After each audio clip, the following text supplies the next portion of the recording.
विभागाचं, आपल्या वस्तीचं, आपल्या समाजाचं नाव उज्ज्वल करून भविष्यामध्ये त्या ठिकाणी मोठं यश संपादन करतील अशी अपेक्षा व्यक्त करतो.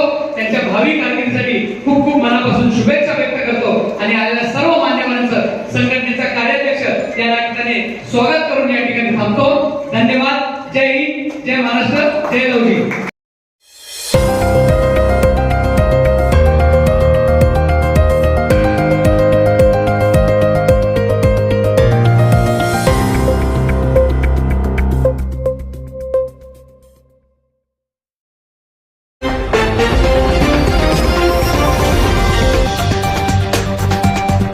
दैनिक भारत विचार, निर्भीड, अचूक, सत्य बातमी.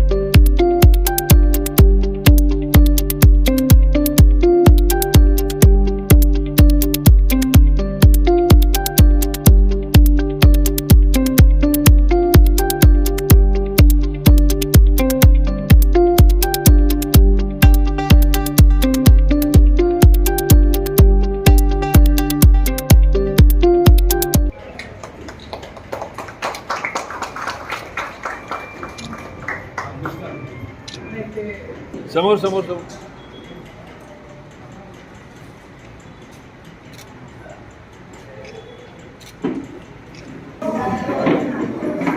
आमच्या पुणे शहरातील वाहतुकीचा प्रश्न, नागरिकांना होणारा त्रास, डीजे लावून विनाकारण वायफळ जाणारा खर्च, तोच या शालेय विद्यार्थ्यांच्या भविष्यासाठी विद्यार्थ्यांना साहित्याची आवश्यकता असते ते या ठिकाणी देऊन एक नवीन पायंडा शहरामध्ये पाडला. महाराष्ट्र राज्यातील मराठी साहित्यातील अनेक नामवंत साहित्यिकांना या जी व्याख्याने या ठिकाणी दिली गेली त्याचा मोठ्या प्रमाणामध्ये मातंग समाजाच्या तरुणांना योगदान, त्यांचं संघटनेच्या वतीनं मी मनपूर्वक हार्दिक स्वागत. तर अशा पद्धतीचा आदरणीय रमेश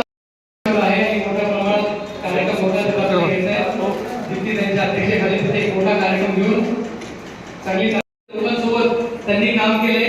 नक्कीच थोरात साहेबांच्या पावलाला पाऊल ठेवत संघटनेचा चांगल्या पद्धतीने विस्तार त्या ठिकाणी करतील अशी अपेक्षा करू.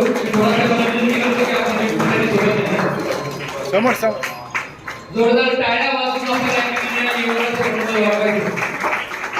मी ज्या विद्यार्थ्यांचं या ठिकाणी करून दिले आणि म्हणून गेल्या 34 वर्षाच्या अगोदर या ठिकाणी जेव्हा आम्ही पाहिलं की समाजामध्ये शिक्षण फार कमी आहे आणि शिक्षणाशिवाय पर्याय नाही. आदरणीय वंदनीय परमपूज्य डॉक्टर बाबासाहेब आंबेडकर असतील, अनेक महामानवांनी या ठिकाणी शिक्षणाचं महत्त्व करून दिलेलं आहे. परंतु जयंती म्हणलं की त्या ठिकाणी मोठ्या संख्येने कार्यकर्ते येतात, नाचत गाजत येतात, डीजे लावत येतात, गर्दी होती. पण त्या महामानवाच्या विचाराबद्दल कोणी काय बोलतच नाही. गर्दी होते, निघून जातात. पण अण्णाभाऊचा विचार, बाबासाहेबांचा विचार, छत्रपती शिवरायांचा विचार, या महामानवाच्या विचाराच्या बद्दल आदरणीय महात्मा ज्योतिबा फुलेंचा विचार, यांच्या विचाराची कास मात्र आपण धरून काम करत नाही हे दुर्दैवाने या ठिकाणी आपल्याला चित्र पाहायला मिळतं. आणि म्हणून ज्या अत्यंत प्रतिकूल परिस्थिती अण्णाभाऊ साठेने आपल्या जीवनाचं या ठिकाणी समाजामध्ये अजून शिकतील. विभागाचं, आपल्या वस्तीचं, आपल्या समाजाचं नाव उज्ज्वल करून भविष्यामध्ये त्या ठिकाणी मोठं यश संपादन करतील अशी अपेक्षा व्यक्त करतो. त्यांच्या भावी कारकिर्दीसाठी खूप खूप मनापासून शुभेच्छा व्यक्त करतो आणि आलेल्या सर्व मान्यवरांचं संघटनेचा कार्याध्यक्ष या ठिकाणी स्वागत करून या ठिकाणी थांबतो. धन्यवाद. जय हिंद, जय महाराष्ट्र, जय लवजी. गेली 35-40 वर्ष हा जो संघर्ष आहे दादाचा तो मी सुद्धा काही वर्ष पाहिलेला आहे. कारण मी जरी त्याच्यापेक्षा लहान असले तरी सुद्धा आम्ही बघत होतो की लोकशाहीर अण्णाभाऊ साठे असते यांचं जे जीवन चरित्र असेल किंवा ते कोण आहे हे जे आम्हाला कळलं ते रमेशजींमुळे कळलं. कारण त्यांनी त्या काळामध्ये जे कार्यक्रम ते घेत असत आणि वेगवेगळ्या भागामध्ये अगदी छोट्या खेड्यांमध्ये सुद्धा जाऊन त्यांनी जो मराठीचा प्रसार केलेला आहे तो खूप महत्वाचा आहे हे मी निश्चितपणाने या ठिकाणी सांगते. आणि एवढंच सांगेन की आज हा जो कार्यक्रम आयोजित केलेला आहे त्यामध्ये सहभागी मला होता आलं, आपण या ठिकाणी बोलवलं त्याबद्दल बरोबर मी अविनाशजी आपले धन्यवाद करते.